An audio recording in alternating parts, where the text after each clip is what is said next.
আমেনা বেগম জায়নামাজে বসে মোনাজাত করছে। পেছন থেকে ফাহিমা এসে পেটের উপর লাথি মেরে আমেনা বেগমকে ফেলে দিল। তারপর চুলের মুঠি ধরে ফ্লোর থেকে তুলে দুই গালে দুটো থাপ্পড় দিয়ে বলল, ফকিন্নির মেয়ে ফকিন্নি, বুয়ার ঘরের বুয়া, তোকে আমি ডাক দিয়ে বলেছিলাম বাসায় মেহমান আসলে নাস্তা রেডি করতে, তুই আমার কথা কানে না নিয়ে কে বলেছে তোকে নামাজ পড়তে? আমেনা বেগম কান্না করতে করতে বলল, আপা মনি, মাগরিবের নামাজ কাজা করতে নেই, তাছাড়া আপনি তো মুসলিম, এসব আপনার জানা দরকার। একজন মুসলিম হয়ে আমাকে নামাজ পড়া অবস্থায় লাথি মেরে ফেলে দিয়েছেন। আপামনি, আপনি কাজটা একেবারে ঠিক করেননি। আপনাকে যদি আমি একবার মন থেকে অভিশাপ দেই তাহলে কখনো মানুষের মতো মানুষ হতে পারবেন না। এই, তুই কিসের অভিশাপ দিবি রে? আমাকে কি বলতে চাচ্ছিস বল।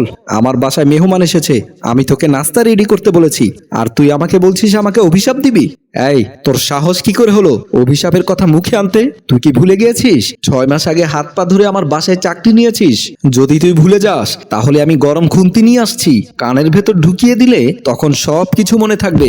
আমেনা বেগম বলল, আপামনি আমি আসছি, আপনি যান।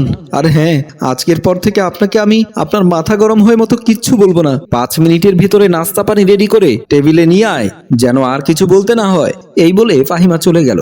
আমেনা বেগম ভীষণ কষ্ট পেয়ে চোখের জল ছেড়ে দিল। বাবা, তুমি কিছু মনে করিও না, আমার কাজের বুয়াটা একটু অলস, তাই কাজকর্ম করতে একটু দেরি হয়। বাবা বলল, তুই কার সাথে চিল্লাচিল্লি করেছিস? তাছাড়া তোর চেহারায়ও ঘাম চলে এসেছে, বাসায় কোনো প্রবলেম হয়েছে নাকি? ফাহিমা বলল, না বাবা, কোনো প্রবলেম হয়নি, কাজের বুয়াকে একটু বকাবকি করেছি, দেখছো না এখনো পর্যন্ত নাস্তা আনছে না যে। ওরে গিয়ে বলে আসলাম আমার বাবা এসেছে, তবুও আমার কথা কানে নেয়নি। বাবা বলল, তোর বাসার কাজের বুয়া মনে হয় একটু বৃদ্ধ টাইপের। ফাহিমা বলল, হ্যাঁ বাবা, ও একটু বৃদ্ধ। বাবা বলল, হয়েছে, বাদ দে, আমার এমনিতেও খিদে নেই, পারলে 1 গ্লাস পানি নিয়ে আয়। ফাহিমা রাগান্বিত হয়ে কিচেনের দিকে গেল। বাবা ডাক দিয়ে বলল, বকাবকি করিস না মা, এসব কিন্তু ভালো না। কাজের বুয়া আমেনা বেগম অজ্ঞান হয়ে কিচেনে পড়ে আছে। ফাহিমা রাগান্বিত হয়ে এসে দেখতে পেল কাজের বুয়া অজ্ঞান অবস্থায় শুয়ে আছে। তার পাশে বসে গ্লাস থেকে পানি ছিটাতে লাগলো। কোন রকম আমেনা বেগম জ্ঞান থেকে ফিরছে না। তারপর ফাহিমা নিজে নিজে বলল, ধুর, মরার বুয়া মরে গেছে মনে হয়। যাই হোক, আগে আমার বাবার জন্য নাস্তা নিয়ে যায়, তারপরে সে কি করা লাগে দেখবো। আমার বাবা আমার প্রয়োজন, ওনাকে পানিটা দিয়ে আসি। এই বলে গ্লাসে পানি নিয়ে বাবার কাছে গেল। ফাহিমার বাবা সোফায় বসে টেনশন করছে। ফাহিমা গ্লাসে পানি নিয়ে এসে বাবার হাতে দিয়ে বলল, বাবা তুমি পানি খেয়ে নাও, কাজের বুয়া একটু অসুস্থ, তাই তোমাকে আর্জেন্ট নাস্তা বানিয়ে দিতে পারছি না। বাবা পানিটা খেয়ে মেয়ের রাগের অবস্থা দেখে বলল, মা আমি একটা জরুরি কাজে যাব, তুই আবার কিছু মনে করিস না। বাবা, এ কি বলছো তুমি? অনেকদিন পর বাসায় আসলে আর কিছু না খেয়ে চলে যাবে? তুমি বসো আর টিভি দেখো, আমি কাজের বুয়ার কি হয়েছে দেখে আসি, তোমার জন্য খাবার দাবারের ব্যবস্থা করব। বাবা বলল, আমি পরে আসবো রে মা, তুই আপাতত তোর কাজ সেরে নে। এই বলে বাবা চলে গেল। ফাহিমা ঠোঁটে ঠোঁট চেপে ধরে রাগান্বিত হয়ে নিজে নিজে বলল, শালার বুড়ির জন্য আমার বাবাটাও কিছু না খেয়ে চলে গেল। এই কাজের বুয়াটা এমন করছে কেন, কিছুই তো বুঝতে পারছি না। এখন ফকিন্নির মেয়েটা কিচেনে পড়ে আছে, জানি না কি হয়েছে, যদি আবার কিছু হয়ে যায় তাহলে তো আমি ফেসে যাব। কাজের বুয়া কিচেনের দেয়ালে হেলান দিয়ে কান্না করছে আর বলল, আল্লাহ তুমি আমাকে কেন গরিব বানিয়ে পাঠিয়েছো? আমি তো দুনিয়ার কষ্ট সহ্য করতে পারছি না, আমি পাপী বান্দা, কিভাবে তোমার জাহান্নামের কষ্ট সহ্য করব? এর মধ্যে ফাহিমা এসে বলল, এই বান্দির ঘরের বান্দি, তুই কি বসে বসে কান্না করছিস? একটুও কিন্তু আমার মায়া লাগবে না? জানিস তোর জন্য আমার বাবাটা কিছু না খেয়ে চলে গেছে, শুধুমাত্র তোর জন্য।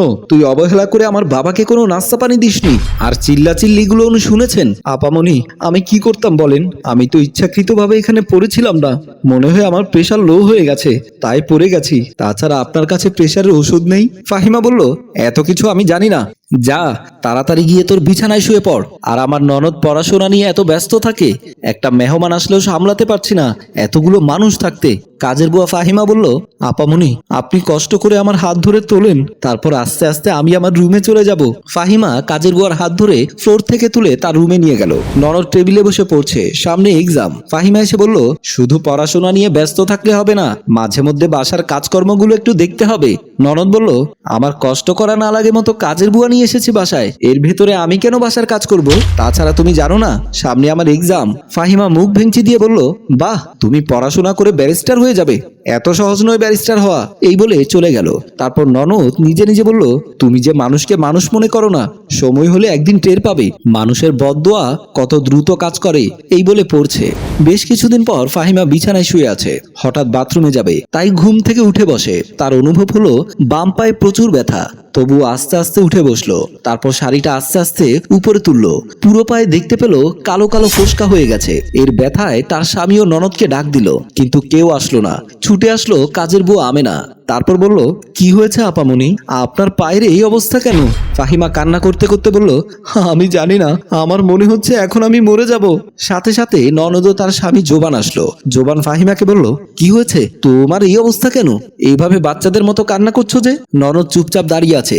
ফাহিমা ব্যথায় হাউমাউ করে কান্না করতে করতে বলল, আমি কিছু জানি না, আমার খুবই অবস্থা খারাপ, তুমি আমাকে কিছু একটা করো, আমি সহ্য করতে পারছি না পায়ের ব্যথা।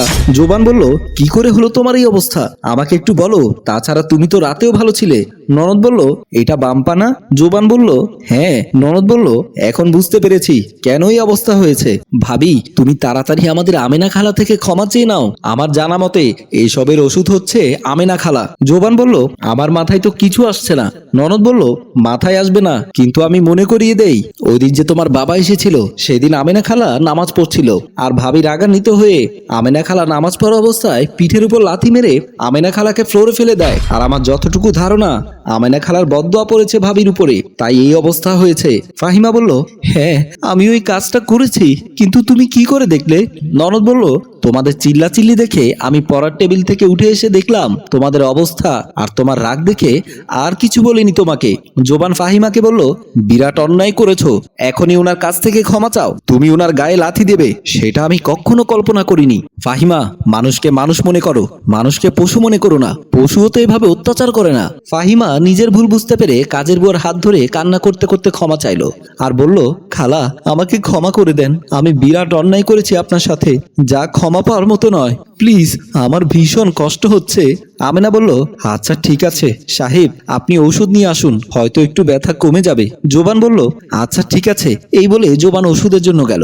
ননদ বলল, ভাবি, আজকের পর থেকে ওনাকে নিজের মায়ের মতো করে দেখবেন, কারণ ওনার কেউ নেই আমরা ছাড়া। সম্মানিত ভিউয়ার্স, গল্পটি ভালো লাগলে শেয়ার এবং লাইক কমেন্ট করে জানাবেন। রচনায় আবু সাইদ রিয়ান, পরিচালনায় রেজাউল কবির চৌধুরী, প্রযোজনায় মঞ্জুর মোর্শেদ।